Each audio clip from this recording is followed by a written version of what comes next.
ஆவியிலும் உண்மையிலும் ஆண்டவரை வழிபட வந்திருக்கின்ற உங்கள் அனைவரையும் வாழ்த்தி வணங்கி வரவேற்று, தந்தை மகன் தூய ஆவியின் பெயராலே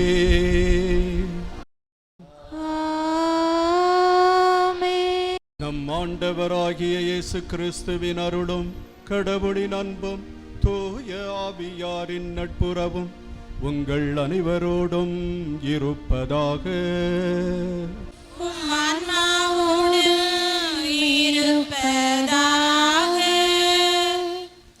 கிறிஸ்துவில் மிகவும் பிரியமான சகோதர சகோதரிகளே, தவக்காலம் கடவுளோடு ஒப்புரவாக கடவுளில் நம்முடைய மகிழ்ச்சியை, நமது நிறைவை தேட சிறப்பாக அழைக்கிறது.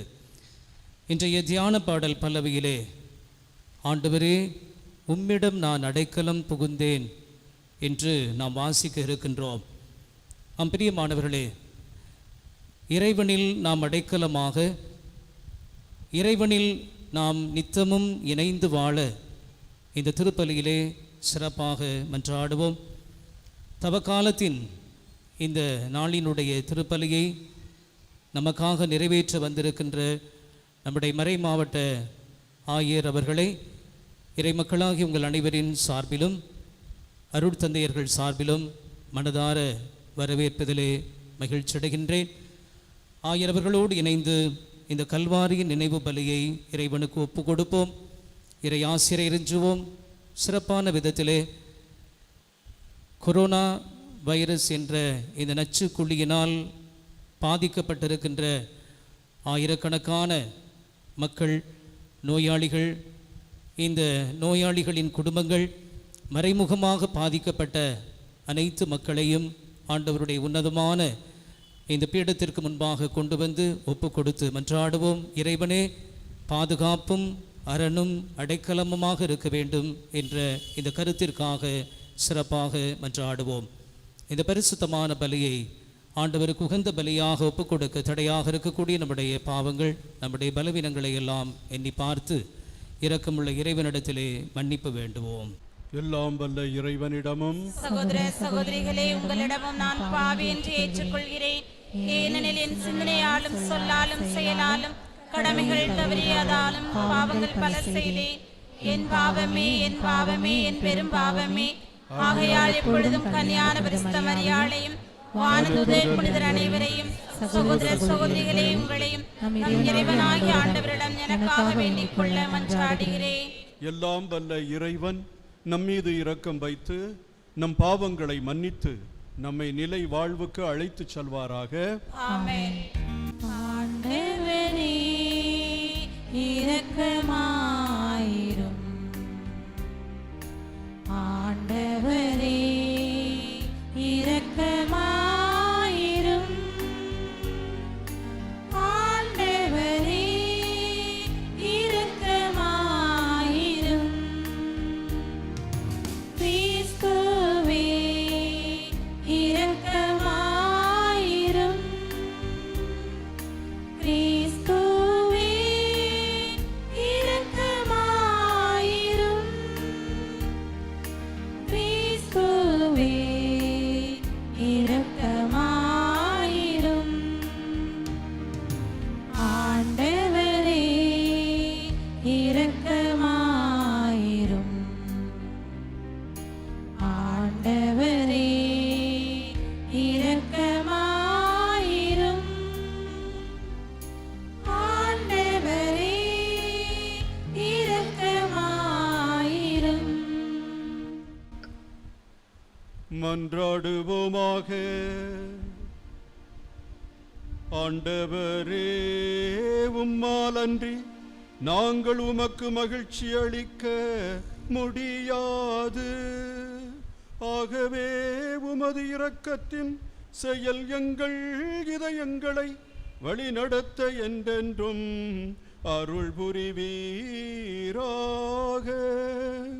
உம்மோடு தூய ஆவியாரின் ஒன்றிப்பில் ஒரே இறைவனாய் என்றென்றும் வாழ்ந்து ஆட்சி செய்கின்ற எங்கள் ஆண்டவரும் உம் திருமகனுமாகிய கிறிஸ்து வழியாக உம்மை மன்றாடுகிறோம்.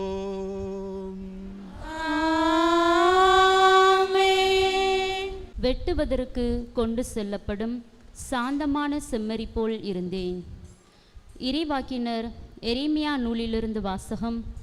அதிகாரம் 11, இறைவார்த்தைகள் 18 முதல் 20 வரை. இறைவாக்கினர் எரேமியா நூலிலிருந்து வாசகம். அதிகாரம் 11, இறைவார்த்தைகள் 18 முதல் 20 வரை. ஆண்டவர் எனக்கு வெளிப்படுத்தினார், நானும் புரிந்து கொண்டேன். பின்னர் நீர் அவர்களின் செயல்களை எனக்கு காட்டினீர். வெட்டுவதற்கு கொண்டு செல்லப்படும் சாந்தமான செம்மறி போல் இருந்தேன். அவர்கள் எனக்கு எதிராய், மரத்தை பழத்தோடு அழிப்போம், வாழ்வோரின் நாட்டிலிருந்து அவனை அகற்றிவிடுவோம், அவன் பெயர் மறக்கப்படட்டும் என்று சொல்லி சதித்திட்டம் தீட்டியதை நான் அறியாதிருந்தேன். படைகளின் ஆண்டவரே, நீர் நேர்மையோடு தீர்ப்பிடுபவர், உள்ளுணர்வுகளையும் இதய சிந்தனைகளையும் சோதித்தறிபவர். நீர் அவர்களை பழி வாங்குவதை நான் காண வேண்டும், ஏனெனில் என் வழக்கை உம்மிடம் எடுத்துரைத்துள்ளேன். இது ஆண்டவர் வழங்கும் அருள்வாக்கு. நீங்கள் பாட வேண்டிய பல்லவி, ஆண்டவரே உம்மிடம் நான் அடைக்கலம் புகுந்தேன்.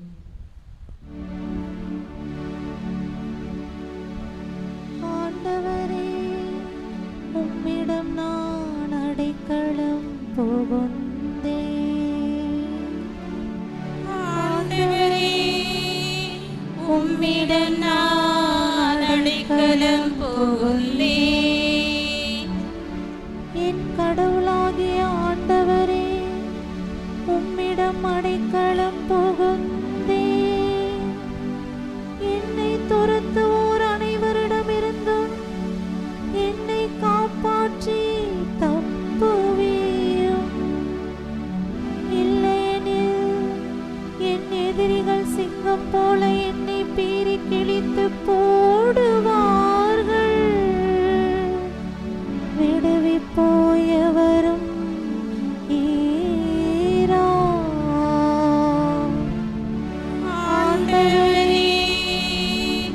உம்மிடம் நான் அடைக்கலம் புகுந்தேன். ஆண்டவரே என் நேர்மைக்கும் வாய்மைக்கும் ஏற்ப எனக்கு தீர்ப்பளியும். பொல்லாரின் தீமையை முடிவுக்கு கொண்டு வாரும். நல்லாரை நிலை நிறுத்தும். நீர் எண்ணங்களையும் விருப்பங்களையும் கண்டறிபவர், நீதி அருளும் கடவுள். ஆண்டவரே உம்மிடம் நான் அடைக்கலம் புகுந்தேன். கடவுளே என் கேடயம், நேரிய உள்ளத்தோரை அவர் விடுவிப்பார். கடவுள் நடுநிலை தவறாத நீதிபதி, நாள்தோறும் அநீதியை பொறுத்து கொள்ளாத இறைவன். ஆண்டவரே உம்மிடம் நான் அடைக்கலம் புகுந்தேன். ஆண்டவரே உம்மிடம் நான் அடைக்கலம் புகுந்தேன். நற்செய்திக்கு முன் வசனம். ஆயன் மந்தையை காப்பது போல் ஆண்டவர் நம்மை காக்கின்றார். ஆயன் மந்தையை காப்பது போல் ஆண்டவர் நம்மை காக்கின்றார். தம் ஒரே மகன் மீது நம்பிக்கை கொள்ளும் எவரும் அழியாமல் நிறைவாழ்வு பெறும் பொருட்டு அந்த மகனையே அளிக்கும் அளவுக்கு கடவுள் உலகின் மேல் அன்பு கூர்ந்தார். ஆயன் மந்தையை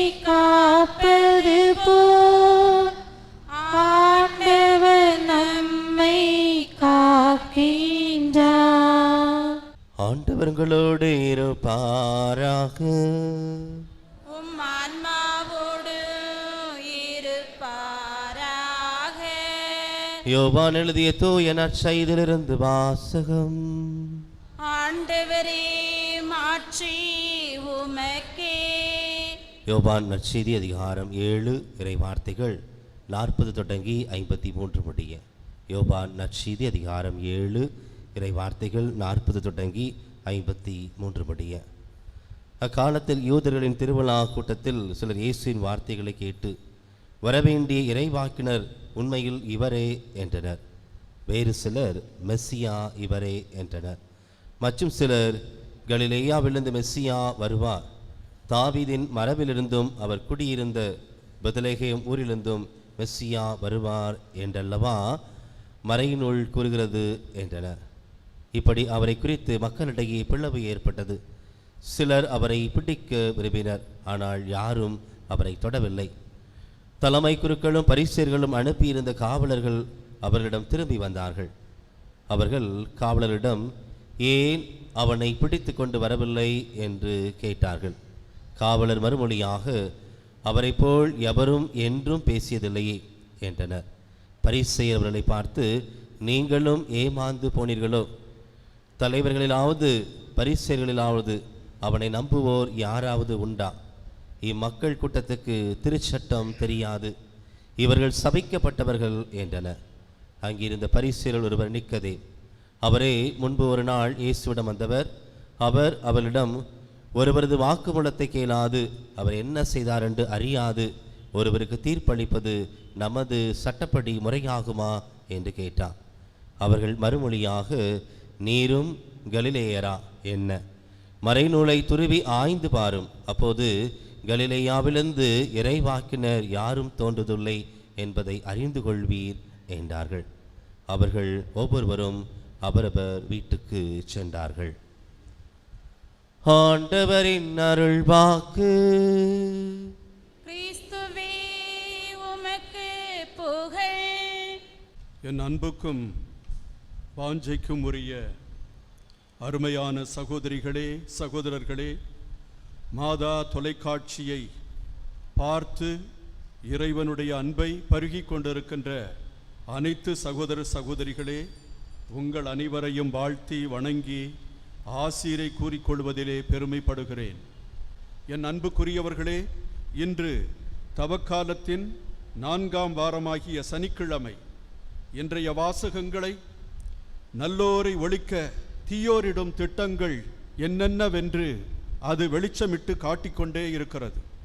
அவர்கள் செய்யும் சூழ்ச்சிகள் என்ன, அவர்கள் செய்யக்கூடிய திட்டங்கள் என்ன, ஒரு நல்ல மனிதனை ஒழிப்பதற்காக பரிசேயர்களும் சதுசேயர்களும் இயேசுவை விரும்பாதவர்களும் என்னென்ன நிலையில் அவருக்கு எதிராக தங்களுடைய திட்டங்களை எல்லாம் செயல்படுத்துகின்றனர் என்பதை இன்றைக்கு வாசகங்கள் நமக்கு கூறுகிறது. தீமை வெல்லுவது போல் நமக்கு தெரிந்தாலும் நன்மைதான் இறுதியில் வெல்லும் என்பது நமக்கு தெரியும். திருப்பாக்களும் சரி, ஞான நூலும் சரி, எவ்வாறு தீயவர்கள் நல்லவர்களை கொடுமைக்குள்ளாக்கி அவர்களுக்கு எதிராக தீய திட்டங்கள் தீட்டி அவர்களுடைய வாழ்வையே பாழாக்கிவிட வேண்டுமென்று எத்தனிப்பதை எல்லாம் கூறுகின்றன. அவ்வாறு பார்க்கும் பொழுது திருப்பா 38:19 வாசிக்கின்றோம், காரணமின்றி என்னை பகைப்போர் வலுவாய் உள்ளனர், வீணாக என்னை வெறுப்போர் பலராய் உள்ளனர். 20வது வசனம், நன்மைக்கு பதிலாக எனக்கு அவர்கள் தீமை செய்கின்றனர், நன்மையையே நாடும் என்னை பகைக்கின்றனர். என் உயிரை பறிக்க தேடுவோர் எனக்கு கண்ணி வைக்கின்றனர், எனக்கு தீங்கிழைக்க துணிவோர் என் அழிவை பற்றி பேசுகின்றனர். ஆம் அன்புக்குரியவர்களே, நல்லவர்களுக்கு எதிராக தீயவர்கள் கிளம்பும் பொழுது அதை நாம் இன்றைக்கு கேட்பது போல தெரிகின்றது. இது காலம் காலமாக நடந்து கொண்டே இருக்கிறது. ஆபேல் என்ன செய்தான்? கொலை செய்யப்படுவதற்கு அவனுடைய அன்பு சகோதரன் அவனை கொன்றுவிட்டான். காரணங்கள் இல்லாமலே கொலைகள் இந்த உலகத்தில் நடந்து கொண்டிருக்கின்றன என்பதை நாம் அறிவோம். நல்லவர்களுடைய கதி இதுதான் என்று நாம் ஐயமுறவிருக்கிறது. அநீதமாக நல்லோரை சிறையில் அடைப்பதும், நீதிக்காக போராடுவோரை வெஞ்சிறையில் அடுத்து அடைத்து கொடுமைப்படுத்துவதும் நாம் காணக்கூடிய ஒன்று. இந்த கொடுமையை கூட நாம் பொறுத்து கொள்ளலாம். அநீதம் செய்தவர்களையும் கொலை செய்தவர்களையும் வெவ்வேறு காரியங்களில் ஈடுபட்டு கிரிமினல்ஸ், குற்றவாளிகள் என்று கருதப்பட்டவர்களுக்கும் சன்மானம் கொடுத்து வெகுமதி கொடுத்து உயர்ந்த பதவி கொடுத்து அவர்களை வாயார போற்றுவது இன்னும் கொடுமையாக இருக்கிறது. இந்த மாதிரி உலகத்தில்தான் நாம் இருந்து கொண்டிருக்கின்றோம்.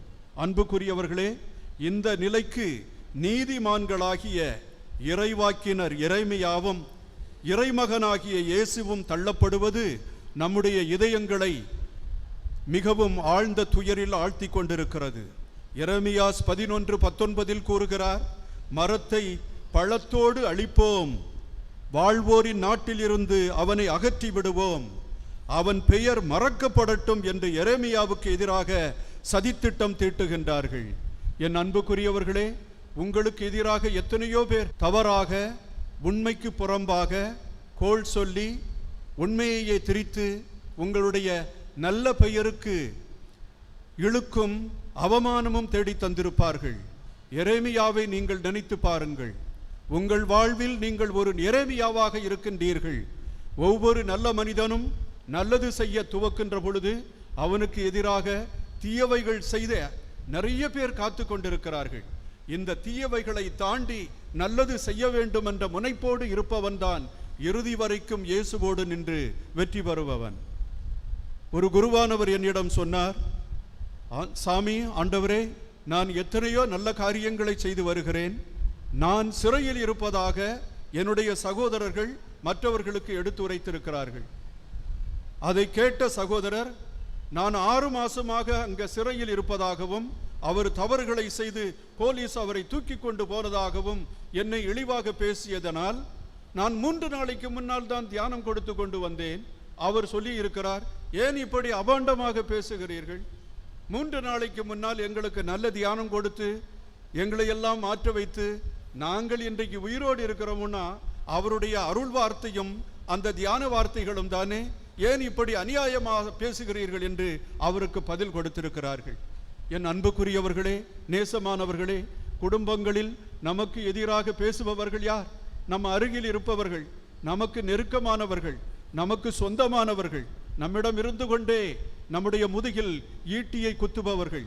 இப்படிப்பட்ட வாழ்வைத்தான் நாம் வாழ்ந்து கொண்டிருக்கிறோம். நீதிமான்களாகிய ஏழைகளை ஒடுக்குவோம், கைம்பெண்களையும் முதியோர்களையும் அடக்குவோம், நீதிமான்களை பார்ப்பதே நமக்கு துயரமாக உள்ளது என்று சாலமோனின் ஞானம் 2வது அதிகாரம் 10வது வசனம் 14வது வசனம் கூறுகிறது. நீதிமான்களை பார்ப்பதே நமக்கு துயரமாக இருக்கிறது, அவர்களது நடத்தையே நம்மை கண்டிக்கிறது என்ற 2 வசனங்கள் வருகிறது. இந்த வசனத்தை நாம் வாசிக்கும் பொழுது என்னுடைய எண்ணங்கள் எல்லாம் எங்கெங்கோ சென்றது. அன்புக்குரியவர்களே, நல்லவர்களை பார்க்கும் பொழுது தீயவர்களால் சகிக்க முடியவில்லை. அவர்கள் மீது கல்லெறிய கல்லை எடுக்கிறார்கள். நல்லவர்களாக வாழும் பொழுது இவர்கள் துன்பத்துக்குள்ளாகிறார்கள். நான் வாழ்நாள் முழுவதும் தீயன செய்கிறேனே, அடாவடியாக நடந்து கொள்ளுகின்றேனே, எல்லோருக்கும் துன்பத்தை வருவிக்கின்றேனே, இவனோ ஒரு நல்ல மனிதனைப் போல இருக்கிறான், இவனை எல்லோரும் புகழ்கின்றார்கள், இவன் நீதிமானாக இருக்கின்றான், யாரும் கூட இவனுக்கு எதிராக பேசவில்லையே என்று ஒருவர் கேள்விப்படும் பொழுது அவரை பார்த்து இவர்கள் ஏளனம் செய்ய ஆரம்பிக்கிறார்கள். காரணம் என்னவென்றால், நீதிமான்களை பார்ப்பதே அவர்களுக்கு துன்பமாகவும் அவர்கள் நடத்தை அவர்களை கண்டிப்பது போலும் இருக்கிறது. இயேசுவினுடைய நடத்தையும் அவ்வாறுதான் இருந்தது. இயேசு அன்புமிக்கவர், ஏழைகளை நேசித்தவர், பாவிகளோடு உட்கார்ந்து கொண்டவர், அவர்களோடு பந்தி அமர்ந்தவர். பரிசேயர்களும் சதுசேயர்களும் எங்களோடு இவர் வராமல் பாவிகளோடு செல்லுகிறாரே என்று சொல்லி கோபப்பட்டார்கள். அவரை ஏற்றுக்கொள்ள அவர்கள் விரும்பவில்லை. அவர் ஓய்வு நாளில் ஏழைகளுக்கு குணம் தந்தார். எத்தனையோ மக்களை அவர் ஆறுதல் படுத்தி வழிநடத்தி சென்றார். கொலையை பற்றி கூறும் பொழுது, கொலை செய்வது பாவம் என்பது உங்களுக்கு தெரியும். ஆனால் நான் உங்களுக்கு சொல்லுகிறேன், உன் சகோதரனை அறிவிலியே என்றால் நீ எரிநரகத்திற்கு போவாய் என்று ஆண்டவர் சட்டங்களை எல்லாம் கூர்மைப்படுத்தினார். மோசேயினுடைய சட்டத்தை தொடுவதற்கு யாருக்குமே உரிமை இல்லை. ஆனால் நமது ஆண்டவராகிய இயேசு அந்த சட்டத்தையே மாற்றி அமைத்தார். நீ உன் சகோதரனோடு கோபமாக இருந்தால் நீ தீர்ப்புக்கு உள்ளாவாய் என்று சொன்னார். எனவே அன்புக்குரியவர்களே, கொலை செய்வது ஒரு மனிதனுடைய உயிரை எடுத்து விடுவது மட்டும் கொலை அல்ல. மாறாக ஒவ்வொரு முறையும் நாம் கோபப்பட்டு பிறரை அவமானப்படுத்துவது, அவருடைய இதயத்தை புண்படுத்துவது, அவர்களை தூங்க விடாமல் தடுப்பது, அவர்களுடைய வாழ்வையே நரகமாக மாற்றுவது எத்தனையோ கொடிய செயல் பார்த்தீர்களா? இயேசு அதற்கெல்லாம் விட்டு கொடுக்க மாட்டார். இந்த அநீத செயல்களை கண்டு துடிப்பவர் அவர். அதனாலே தான் நீ கோபப்படாதே, அறிவிலியே என்று சொல்லாதே, முட்டாள் என்று சொல்லாதே என்று சொல்லி கொலை செய்யாதே என்ற கட்டளையை அவர் எடுத்துக்கொண்டு நமக்கு ஒரு மிகப்பெரிய விளக்கம் தருகிறார். அப்படிப்பட்டவர் இயேசு. பாவங்களை எல்லாம் அவர் மன்னித்தார். பாவிகளோடும் ஆயக்காரரோடும் சேர்ந்து உண்டார். இது பரிசேயர்களுக்கும் சதுசேயர்களுக்கும் பிடிக்கவில்லை. அன்புக்குரியவர்களே, இந்த நிலையில்தான் பரிசேயர்களும் சதுசேயர்களும் கேள்வி கேட்கிறார்கள். தலைவர்களிலாவது பரிசேயர்களிலாவது யாராவது இயேசுவை மெசியா என்று ஏற்றுக்கொண்டதுண்டா? யாராவது அவன் பின்பக்கம் போயிருக்கிறார்களா? அவனை நம்பி இருக்கிறார்களா? ஆனால் இந்த முட்டாள் கூட்டம் அவரை மெசியா என்று ஏற்றுக்கொள்ளுகிறதே என்று சொல்லி அவர்கள் ஆத்திரப்படுகிறார்கள். இயேசுவை பிடிக்காத இந்த பரிசேயர்களும் சதுசேயர்களும் ஆட்களை அனுப்பி, காவலர்களை அனுப்பி அவரை பிடித்து கொண்டு வா என்று சொல்லி அனுப்பி வைக்கிறார்கள். ஆனால் அவர்கள் இயேசுவை பிடிக்காமல் திருப்பி வருகிறார்கள். திரும்பி வந்ததும் இவர்கள் கேட்ட கேள்விக்கு அவர்கள் என்ன பதில் சொல்லுகிறார்கள்? ஏன் அவனை நீங்கள் பிடித்து கொண்டு வரவில்லையா? அவனை பிடித்து கொண்டு வரவில்லை. ஏன்? அவரை போல யாருமே இப்படி இதுவரைக்கும் பேசியதில்லை. இயேசுவினுடைய பேச்சு தூய மனதருடையவரை அப்படியே கவர்ந்து விட்டது. அவருடைய பேச்சில் அவர்கள் வசப்பட்டு விட்டார்கள். அவருடைய பேச்சில் அவர்கள் மயங்கி விட்டார்கள். இயேசுவை ஆண்டவராக ஏற்றுக்கொண்டு விட்டார்கள். தூய மனது, திறந்த மனது, எதையும் கண்டுகொள்ளாத மனது அந்த பேச்சை கேட்டவுடனே ஆண்டவரில் சரணடைகிறது. ஆனால் சதுசேயர்களும் பரிசேயர்களும் விவிலியத்தை நன்றாக அறிந்தவர்கள். விவிலியத்தை நன்றாக அறிந்த காரணத்தினால் அவன் மனம் மாறிவிட்டான், அவன் திருந்தி விட்டான், அவன் நல்லவனாகிவிட்டான் என்று சொல்ல முடியாது. எப்பொழுது ஒரு மனிதன் திருந்துகிறானோ அவன்தான் நற்செய்தியை வாசிக்கிறவன், அவன்தான் நற்செய்தியை அறிந்தவன், தெரிந்தவன். மனம் மாற மறுக்கிறவன், நல்ல வாழ்க்கையை ஏற்றுக்கொள்ள விரும்பாதவன் எத்தனை முறை விவிலியத்தை படித்தாலும் திருநூலை படித்தாலும் அவன் கெட்டவனே. திருநூலை படித்தார்கள், திருநூலை வியாக்கியானம் செய்தார்கள். இயேசு மெசியா என்று அவர்கள் ஏற்றுக்கொள்ள விரும்பவில்லை. அந்த திருநூலை ஆராய்ந்து அந்த திருநூலே அவர்களுக்கு வாழ்வளிக்கும், அந்த திருநூலிலே வழிகாணலாம் என்று அவர்கள் நினைத்தார்கள். ஒரு முறையும் அந்த திருநூலை விட்டு போகவே இல்லை. உமக்கு தெரியுமா, மெசியா கலிலேயாவில் இருந்தா வருவார்? அவர் பெத்லகேமில் இருந்துதான் வர முடியும். பெத்லகேமில் இருந்தோ கலிலேயாவில் இருந்தோ கடவுள் வர முடியும் என்பதை அவர்களால் நம்ப முடியவில்லை. அவர்களிடம் திறந்த மனது இல்லை. அவர்கள் கோபப்படுகிறார்கள். அதனாலேதான் ஆண்டவர் இயேசுவை மெசியாவாக அவர்கள் ஏற்றுக்கொள்ள மறுக்கிறார்கள். என்ன விபரீதம் பாருங்கள். நாம் விவிலியம் படித்தவர்களாக இருக்கலாம், வேதங்களை படித்தவர்களாக இருக்கலாம். ஆனால் நல்ல மனதோடு இருக்கவில்லை என்றால் கடவுளை ஏற்றுக்கொள்ள முடியாது. ஆனால் வேதம் படித்த நிக்கோதேமுவை பாருங்கள், என்ன சொல்லுகிறார்? நீங்கள் பல குற்றம் சாட்டுகிறீர்களே இயேசுக்கு எதிராக, ஆனால் அவரை கூப்பிட்டு ஒரு முறையாவது நீங்கள் விசாரித்து பார்த்திருக்கிறீர்களா? ஏன் உன்னை மெசியா என்று நீ கூறுகிறாய்? உன்னுடைய செயல்கள் எல்லாம் மெசியாவாக உன்னை காட்டிக்கொள்ளுகிறதே, அது எப்படி? அது எங்களுக்கு நீ விவரித்து கூறு என்று என்றைக்காவது நீங்கள் கேட்டிருக்கிறீர்களா? விவிலியம் படித்தவர்கள் சில சமயத்தில் மூடத்தனமாக, விட்டு கொடுக்காதவர்களாக, நல்ல காரியங்களில் ஈடுபட்டு அந்த நல்ல காரியங்களை கண்டு மதிக்க திறன் அற்றவர்களாக அவர்கள் மாறிவிடுவதை நாம் பார்க்கின்றோம். அதைத்தான் இன்றைய நாளில் நமக்கு சொல்லப்பட்டிருக்கிறது. அன்புக்குரியவர்களே, இந்த இயேசுவை அவர்கள் ஏற்றுக்கொள்ளவில்லை. மெசியா என்று எல்லோரும் ஏற்றுக்கொள்ளுகிறார்கள். மெசியா இவரிடமிருந்துதான் வரப்போகிறார் என்று சொல்லி ஏற்றுக்கொள்ளுகிறார்கள். ஆனால் மெசியா கலிலேயாவில் இருந்தா வருவார் என்று சொல்லி அவர்கள் இயேசுவை தள்ளி வைக்கிறார்கள். பரிசேயர் கொடுத்த கட்டளையும் மனசாட்சியின் முன்னால் மழுங்கிவிட்டது அந்த காவலர்களுக்கு. அந்த காவலர்கள் அங்கே செல்லுகிறார்கள், இயேசுவை பிடிக்காமல் வருகிறார்கள். பாருங்கள் எப்படி மனசாட்சிக்கு கட்டுப்படுகிறார்கள். காவலர்கள் என்பவர்கள் இப்படி இருக்க வேண்டும். மனசாட்சி உடையவர்களாக இருந்தால் உண்மையிலே தவறு செய்பவனே அவர்கள் பிடிக்க வேண்டும். ஆனால் எத்தனையோ தவறு செய்யாதவர்களை பிடித்து அடித்து நொறுக்கி அவர்களை சிறையில் வைத்துக் கொண்டிருக்கிறார்கள். கட்டளை பிறந்து விட்டது என்ற காரணத்திற்காகவே அவர்கள் பல செயல்களை செய்து கொண்டிருக்கிறார்கள். இப்படிப்பட்டவர்கள் மனசாட்சிக்கு இடம் கொடுக்க வேண்டும். மனசாட்சிதான் விவிலியத்தையும் விட பெரியது என்று சொல்லி ஒரு சில ஞானிகள் கூறுகின்றார்கள். உன் மனசாட்சி என்ன சொல்லுகிறதோ அதற்கு கட்டுப்பட்டு நட.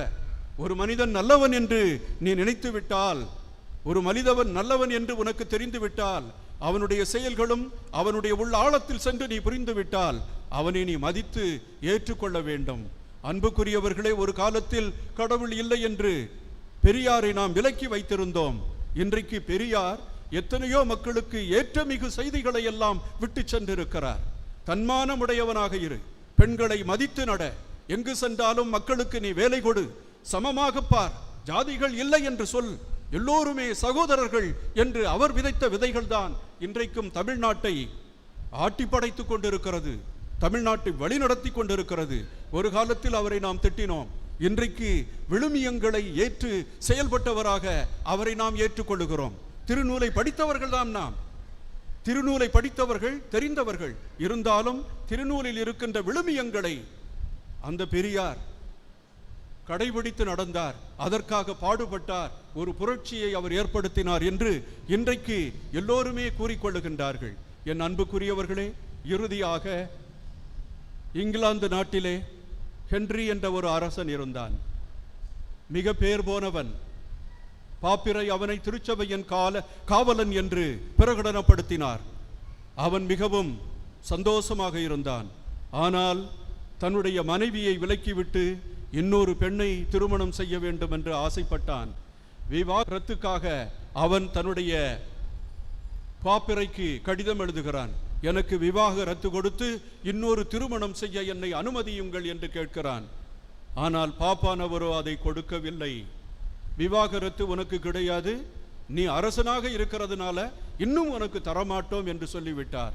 அரசனுக்கு கோபம் வந்து விட்டது. பாப்பிரையின் சொல்லை அவர் கேட்கவில்லை. நானே அரசன், நானே சமயம், நானே எல்லாம். திருச்சபையில் இருந்து நான் வெளியேறுகிறேன். இங்கிலாந்தில் உள்ள அனைத்து மக்களுக்கும் அரசன் மட்டுமல்ல, வழிபடுகின்ற அனைத்து மக்களுக்கும் சமய தலைவன் நான் தான் என்று சொல்லி பிரகடனப்படுத்தினான். இதை எவன் ஏற்றுக்கொள்ள இல்லையோ அவன் வந்து ராஜ துரோகம் பண்ணுகிறான், அரசனுக்கு துரோகம் இழைக்கிறான், அவனை கொன்று விடுவோம் என்று எச்சரிக்கை விடுத்தார். அரசன் எப்படியோ அப்படித்தானே மக்கள் இருப்பார்கள். எல்லா மக்களும் அவனோடு சேர்ந்து விட்டார்கள். இருப்பினும் கத்தோலிக்க திருச்சபையின் விசுவாசத்திற்கும் இயேசுவினுடைய விழுமியங்களுக்கும் தங்களையே விட்டு கொடுக்காதவர்கள் ஒரு சிலர் இருந்தார்கள். அதில் ஒருவர்தான் தாமஸ் மோர். தாமஸ் மோர், எத்தனை நீ நல்லது செய்திருந்தாலும் ஆண்டவருடைய விழுமியங்களை நீ ஏற்றுக்கொள்ளவில்லை என்றால் நீ ஒடுக்கின்ற இந்த சட்ட திட்டங்களை என்னால் ஏற்றுக்கொள்ள முடியாது அரசே என்று சொல்லிவிட்டார்கள். உடனே அவருக்கு தண்டனை விதிக்கப்பட்டது. அவரை கொன்றுவிட வேண்டும். கொலைக்களத்திற்கு கொண்டு போகிறார்கள். சிரித்து கொண்டே இருக்கிறார். தன்னை கொலை செய்பவர்களை இன்னும் கொஞ்ச நேரத்தில் அவருக்கு தூக்கு தண்டனை கொடுப்ப உங்கள் எல்லாரையும் நான் மன்னித்து விடுகிறேன் என்று சொல்லுகிறார். அது மட்டுமல்ல, அங்கிருக்கின்ற எல்லார்களையும் பார்த்து என் இறுதி வரைக்கும் என்னுடைய அரசனுக்கு நான் உண்மையுள்ள பழியாளராகவே இருப்பேன். ஆனால் முதலில் கடவுளுக்கு நான் உண்மையுள்ள ஊழியனாக முதலில் என் கடவுளுக்கு இருப்பேன், அதன் பிறகுதான் என் அரசனுக்கு இருப்பேன். அவ்வாறு இருந்து விட்டேன் என்று சொல்லிவிட்டு சந்தோஷமாக தன்னுடைய உயிரை விட்டார். இது வரலாற்றில் நடந்த ஒன்று. தாமஸ் மோர் திருமணம் செய்தவர், துறவி அல்ல. அவர் அந்த அரசவையில் ஒரு மேல்குலத்தில் இருந்தார். உண்மைக்காக, நீதிக்காக, அன்புக்காக அவர் வாழ்ந்தவர். எனவே அதை இறுதி வரைக்கும் விட்டு கொடுக்கவில்லை.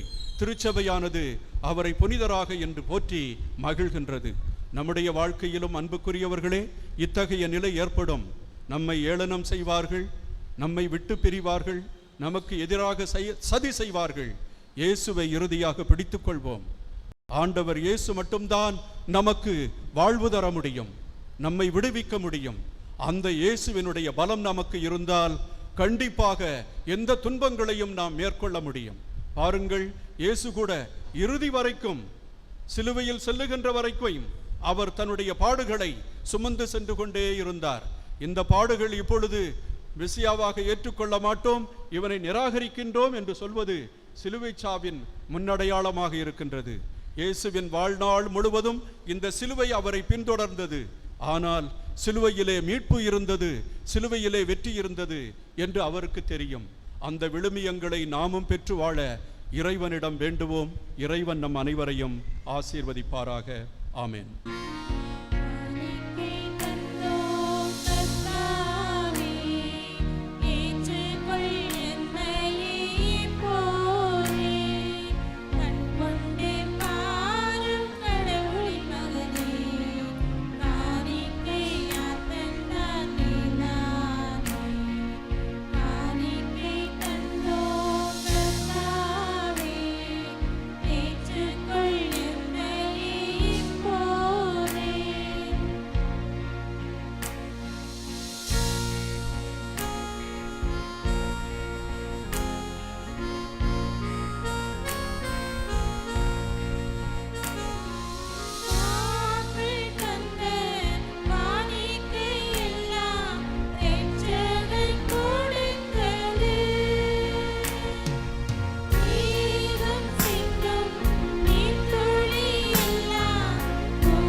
அன்புக்குரியோரே, என்னுடையதும் உங்களுடையதுமான இந்த திருப்பலி எல்லாம் வல்ல தந்தைக்கு ஏற்ற பலியாகும்படி ஜெபியுங்கள்.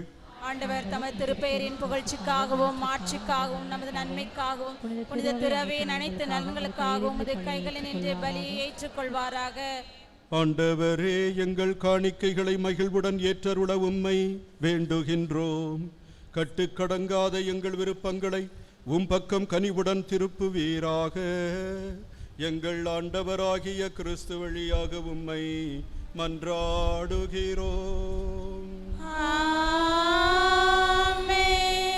ஆண்டவர் உங்களோடு இருப்பாராக. உம் ஆன்மாவோடும் இருப்பாராக. இதயங்களை மேலே எழுப்புங்கள்.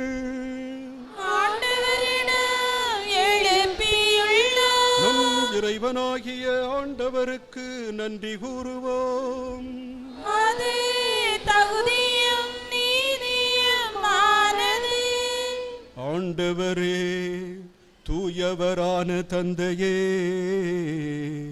என்றுமுள்ள எல்லாம் வல்ல இறைவா, எந்நாளும் எவ்விடத்திலும் நாங்கள் உமக்கு நன்றி செலுத்துவது மெய்யாகவே தகுதியும் நீதியுமாகும்.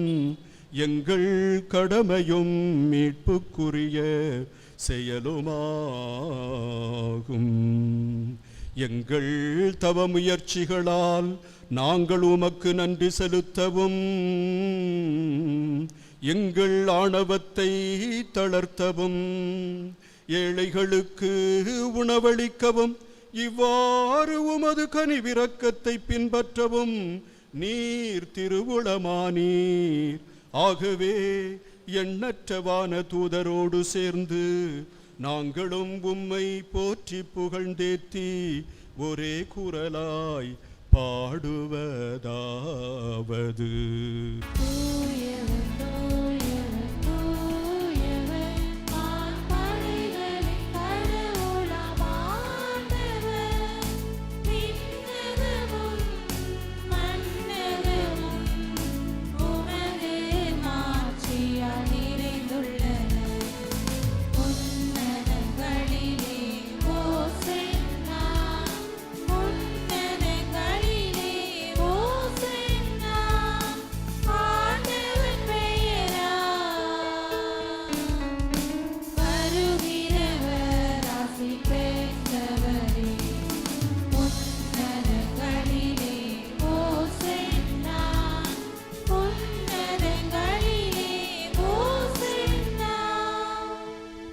ஆண்டவரே, நீர் மெய்யாகவே தூயவர், தூய்மை அனைத்திற்கும் ஊற்று.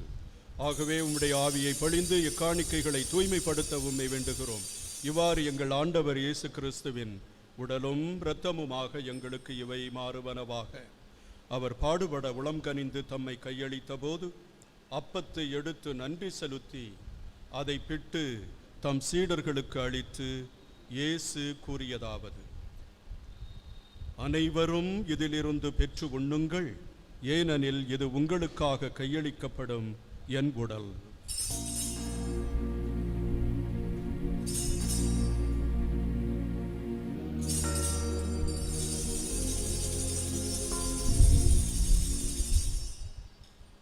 அவ்வண்ணமே இரவு விருந்தை அருந்திய பின் கிண்ணத்தையும் எடுத்து மீண்டும் உமக்கு நன்றி கூறி தம் சீடர்களுக்கு அளித்து இயேசு கூறியதாவது: அனைவரும் இதிலிருந்து பெற்று பருகுங்கள், ஏனெனில் இது புதிய நிலையான உடன்படிக்கைக்குரிய என் இரத்தத்தின் கிண்ணம். இது பாவ மன்னிப்புக்கென்று உங்களுக்காகவும் பலருக்காகவும் சிந்தப்படும். இதை என் நினைவாகச் செய்யுங்கள்.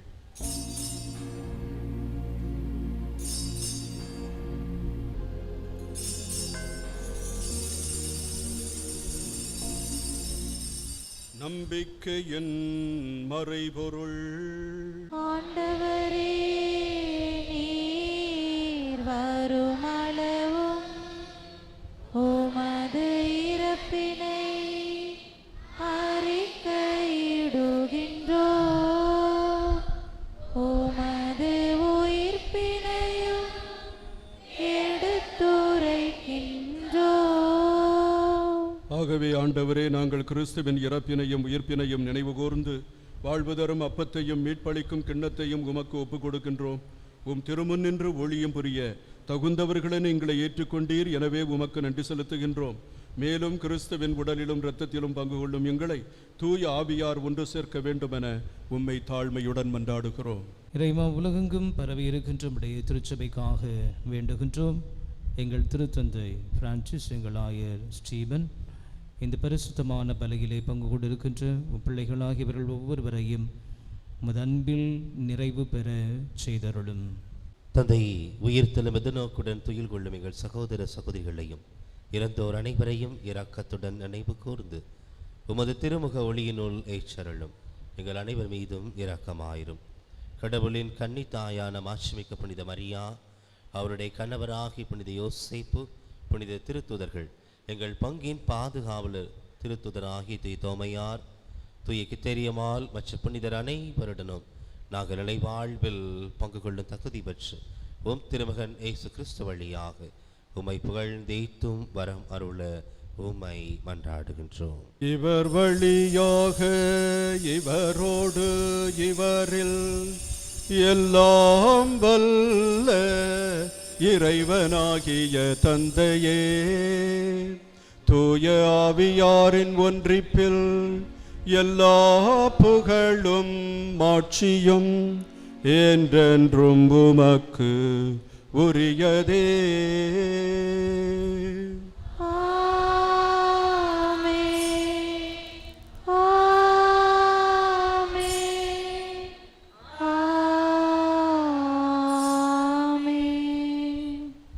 மீட்பரின் கட்டளையால் கற்பிக்கப்பட்டு இறை படிப்பினையால் பயிற்சி பெற்ற நாம் துணிந்து சொல்வோம்: விண்ணுலகில் இருக்கிற எங்கள் தந்தையே, உமது பெயர் தூயது என போற்றப் பெறுக. உமது ஆட்சி வருக. உமது திருவுளம் விண்ணுலகில் நிறைவேறுவது போல மண்ணுலகிலும் நிறைவேறுக. எங்கள் அன்றாட உணவை இன்று எங்களுக்கு தாரும். எங்களுக்கு எதிராக குற்றம் செய்வோரை நாங்கள் மன்னிப்பது போல எங்கள் குற்றங்களை மன்னியும். எங்களை சோதனைக்கு உட்படுத்தாதையும், தீமையிலிருந்து எங்களை விடுவித்தருளும். ஆண்டவரே, தீமை அனைத்திலிருந்தும் எங்களை விடுவித்து எங்கள் வாழ்நாளில் அமைதியை கனிவுடன் அருள உம்மை மன்றாடுகிறோம். உமது இரக்கத்தின் உதவியால் நாங்கள் பாவத்திலிருந்து எப்போதும் விடுதலை பெற்று யாதொரு கலக்கமுமின்றி நலமாயிருப்போமாக. நாங்கள் எதிர்நோக்கி இருக்கும் பேரின்பத்துக்காகவும் எம் மீட்பராகிய இயேசு கிறிஸ்துவின் வருகைக்காகவும் காத்திருக்கின்றோம். ஏனெனில் ஆட்சியும் வல்லமையும் ஆட்சியும் என்றென்றும் உமதே. எங்கள் ஆண்டவராகிய இயேசு கிறிஸ்துவே, நீரே மெசியா, நீரே இவ்வுலகத்திற்கு வந்த மீட்பர் என்பதை ஏற்றுக்கொள்வதற்கு பெரியவர்களும் படித்தவர்களும் திருநூலை கற்றவர்களும் தயங்கினார்கள். இருந்தாலும் உண்மை அதுவே. நீரே இறந்தவர், நீரே உயிர்த்தவர், என்றும் வாழ்ந்து கொண்டிருக்கிறவர். உம்மை நாங்கள் முழு மனதோடு விசுவசிக்க எங்களுக்கு அருள்தாரும். உம்முடைய விழுமியங்களை நாங்கள் பெற்று அன்பும் அமைதியும் நீதியும் உடைய வாழ்வை நாங்கள் பெற்று மகிழ அருள் புரிவீராக. என்றென்றும் வாழ்ந்து ஆட்சி செய்கின்றவர் நீரே. ஆமென். ஆண்டவருடைய சமாதானம் உங்களோடு என்றும் இருப்பதாக. உம் ஆன்மாவோடு இருப்பதாக. நம் ஆண்டவர் இயேசு கிறிஸ்து வழங்கிய அன்பின் சமாதானத்தை ஒருவருக்கொருவர் மகிழ்ச்சியோடு பகிர்ந்து கொள்வோம்.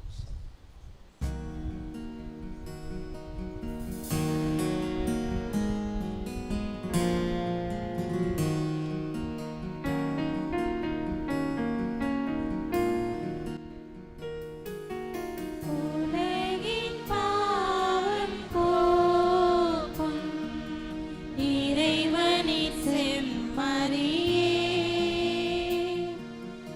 எம்மீது இரக்கம் வையும்.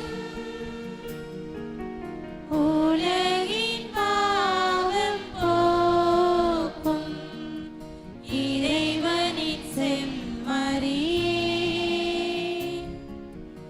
எம்மீது இரக்கம் வையும்.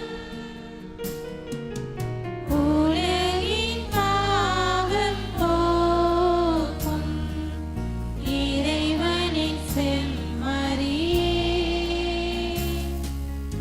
எமக்கு அமைதி அருளும்.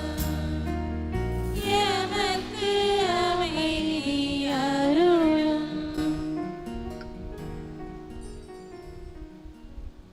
இதோ இறைவனின் செம்மறி, இதோ உலகின் பாவங்களை போக்குகின்றவர். செம்மறியின் விருந்துக்கு அழைக்கப் பெற்றோர் பேறு பெற்றோர். ஆனால் ஒரு வார்த்தை மாத்திரம் சொல்லி எனது ஆன்மா நலமடையும். கிறிஸ்துவின் திருவுடலும் திரு ரத்தமும் நம்மை காத்து நித்திய வாழ்வுக்கு நம்மை அழைத்துச் செல்வதாக. ஆமென். ஏழை மனம் அழைக்கின்றது, இயேசுவே நீ வர வேண்டும். நான் கலங்கும் வேளையிலும் நீ துணையாக வேண்டும். இயேசுவே உன் கரம் தாங்கவே. இறைவனை மெசியா என்று ஏற்றுக்கொண்ட மக்களுக்கு மேலாக இறைவன் நிறைகுண குன்று என்று அவரை ஏற்று அவருக்கு ஒரு பாடல் பாடி இந்த ஜெபத்தோடு முடிக்க உங்களை அன்போடு கேட்டுக்கொள்கிறேன். அனைவரும் எழுந்து நிற்போம், கண்களை மூடுவோம். இறை என்று இருந்தால் நீதானே, சொல்லுங்க. நிறைகுண குன்றே ஏசையா. இறை என்று இருந்தால் நீதானே, நிறைகுண குன்றே ஏசையா. இறை என்று இருந்தால் நீதானே, நிறைகுண குன்றே ஏசையா. குறையனக்கிங்கு வேறுண்டோ, குறையனக்கிங்கு வேறுண்டோ. அணைக்கும் உன் அன்புக்கு இணையுமுண்டோ. இறை என்று இருந்தால் நீதானே, நிறைகுண குன்றே ஏசையா. பாட்டொன்று இருந்தால் உனக்காக கேட்டின்பம் பெறுவது நீயாக. வீட்டின்பம் அடையும் வரையாக, வீட்டின்பம் அடையும் வரையாக தினம் பாட்டொன்று இசைப்பது நானாக. இறை என்று இருந்தால் நீதானே, நிறைகுண குன்றே ஏசையா. ஏசையா, ஏசையா, ஏசையா. மன்றாடுவோமாக. ஆண்டவரே, வரவிருக்கும் புனித நிகழ்வுகளுக்கு விரைந்து செல்லும் மக்களை காத்தருளும். அவர்கள் விண்ணக அருளை தாராளமாக பெற்று காணக்கூடிய ஆறுதல்களால் உதவி அடைந்து காண இயலாத நன்மைகளை நோக்கி மிக விரைவாக செல்ல தூண்டப் பெறுவார்களாக. எங்கள் ஆண்டவராகிய கிறிஸ்து வழியாக உம்மை மன்றாடுகிறோம். தம் ஒரே மகனின் பாடுகளால் அன்பின் எடுத்துக்காட்டை உங்களுக்கு தந்த இரக்கத்தின் தந்தையாகிய இறைவன், நீங்கள் இறைவனுக்கும் மனிதருக்கும் செய்யும் பணி வழியாக தமது ஆசியின் சொல்லற்கரிய கொடையை நீங்கள் பெற்றுக்கொள்ள செய்வாராக. அவர் இம்மைக்கு உரிய தமது சாவினால் நமது நிலையான சாவை அளித்து விட்டார் என நம்பும் நீங்கள் அவரிடமிருந்து நிலைவாழ்வை கொடையாக அடைவீர்களாக. அவர் காட்டிய தாழ்ச்சியின் போதனைகளை பின்பற்றும் நீங்கள் அவரது உயிர்ப்பின் மாட்சியில் பங்கு பெறுவீர்களாக. எல்லாம் வல்ல இறைவன் தந்தை, மகன், தூய ஆவியாரின் ஆசி உங்கள் மீது இறங்கி உங்களோடு என்றும் தங்குவதாக.